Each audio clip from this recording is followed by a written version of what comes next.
আইন শৃঙ্খলা রক্ষাকারী বাহিনীর সদস্য প্রায় 1,20,000 শিশুর লেখাপড়ার জানাচ্ছি। আসসালামু আলাইকুম ওয়া রাহমাতুল্লাহ।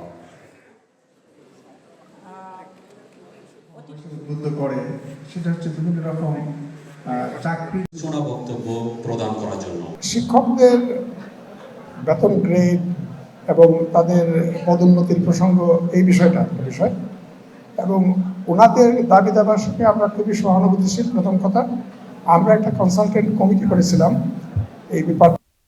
তাদের মতামত যে কনসালটেন্ট কমিটি যেটা বলেছেন যে প্রকৃতপক্ষে শিক্ষকদের বেতন বিষয়টা আলাদা একটা বেতন কাঠামো হলে ভালো হয়, তাহলে অন্য কিছুর সঙ্গে কম্পেয়ার হয় না।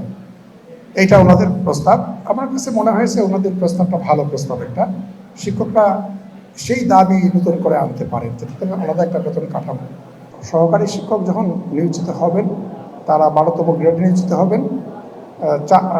4 বছর সফল চাকুরির পরে তাদের একজনের পদোন্নতি হবে এবং তারা সিনিয়র শিক্ষক হবেন, সেটা 11তম গ্রেড হবে। আর প্রধান শিক্ষকদের গ্রেড, এই ধরনের একটা প্রস্তাব তারা করেছেন।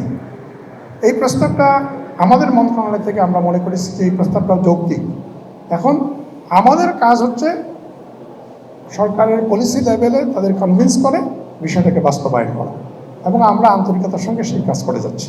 এবং আমাদের মামলার জন্য প্রধান শিক্ষক পদে পদায়নটা সমস্যা হচ্ছে, পদোন্নতির সমস্যা হচ্ছে। এটা সারার জন্য আমরা সর্বাত্মক চেষ্টা করছি। আমি আশা করি শিগগিরই আমরা এই ব্যাপারটা থেকে বেরোয় আসতে পারবো। তখন আমরা প্রধান শিক্ষক পদে পদোন্নতি দেব এবং এতেও অনেকগুলো পদ শূন্য হবে সহকারী শিক্ষকদের। ফলে আমরা একটা বড় আকারে শিক্ষক নিয়োগে যাচ্ছি। শিক্ষক নিয়োগের বিধিমালা প্রায় পাশ হয়ে আসছে। বিধিমালাটা সম্পন্ন হলে আপনারা দেখবেন যে আমরা পত্রিকায় বিজ্ঞাপন দিয়ে দিচ্ছি শিক্ষক নিয়োগের জন্য।